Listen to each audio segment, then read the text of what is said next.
In the enchanting world of Greymist Fair, author Francesca Zappia weaves a captivating tale of magic, mystery, and the delicate balance between life and death. This haunting story, set in a quaint village on the edge of a mystical forest, explores themes of community, sacrifice, and the acceptance of the unknown. Upon discovering the remains of her friend Thomas on the supposedly safe road to Greymist Fair, Heike informs the villagers and seeks comfort from her friend Wenzel. Suspecting the witch's evil creatures, the wargs, for the murder, a village meeting concludes with a plan to confront the witch. Heike volunteers to go alone and speak with her, following in her mother's footsteps.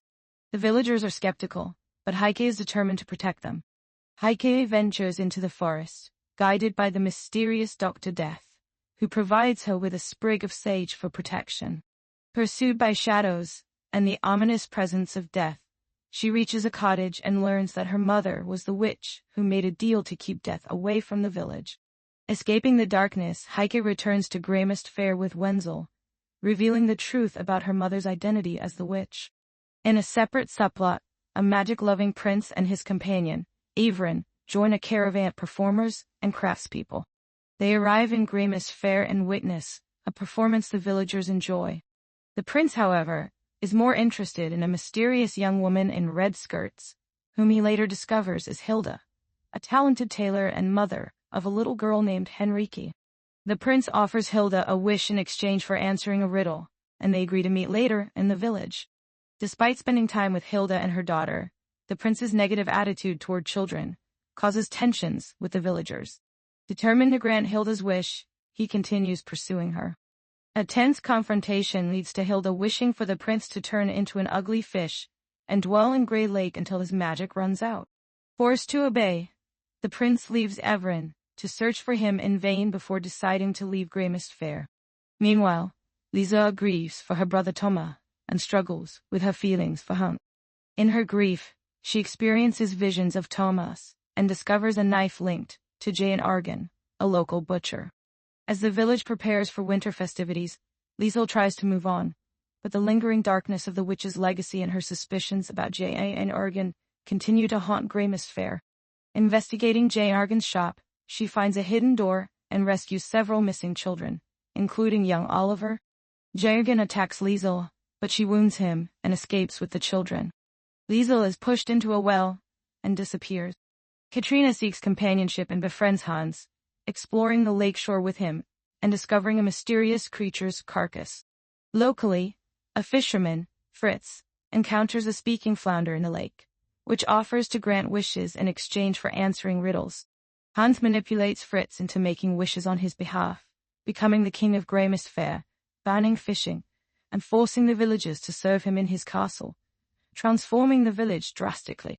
With the help of Heike, who possesses magic herself, Fritz manages to free Wenzel from Hans's torture. As Hans's regime becomes unstable, Fritz and Heike plan to find the flounder and fix the situation. They discover that Grey Lake has frozen and break the ice to reach the flounder. Despite the flounder's warning that it is running out of magic, Heike offers to lend her own power to Fritz so he can make a final wish to restore Greymist Fair. The flounder turns back into a human prince named Alton, and Heike loses consciousness. Wenzel leaves the village to retrieve the sack of Yule gifts and encounters Hans, who has survived in the forest.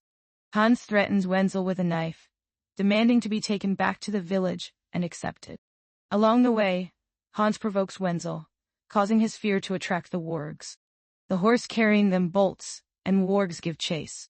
Wenzel tries to help Hans, but Hans believes Wenzel wants him dead and pins him with the knife.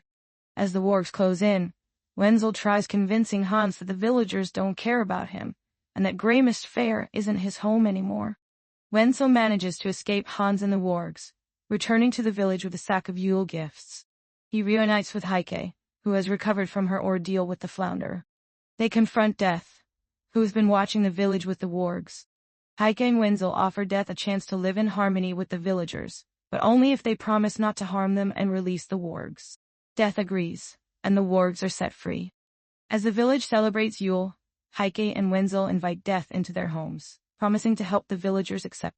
Death, touched by their kindness, promises not to threaten or harm the villagers.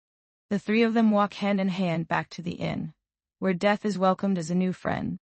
The story concludes with the village of Greymist Fair living in harmony with Death, who has become a part of their community. The villagers learn to accept death as a natural part of life, and the once feared figure becomes a symbol of the cycle of life and death, growth and change. Hans's fate remains uncertain, as he is last seen in the forest with the wargs. The other characters find resolution, with Liesel being rescued and reunited with her family, Hilda and Henrike living peacefully, and Prince Alten adjusting to life as a human again. The village of Greymist Fair has endured trials and tribulations, but ultimately finds unity and acceptance, embracing the magic and mystery that once caused fear and division.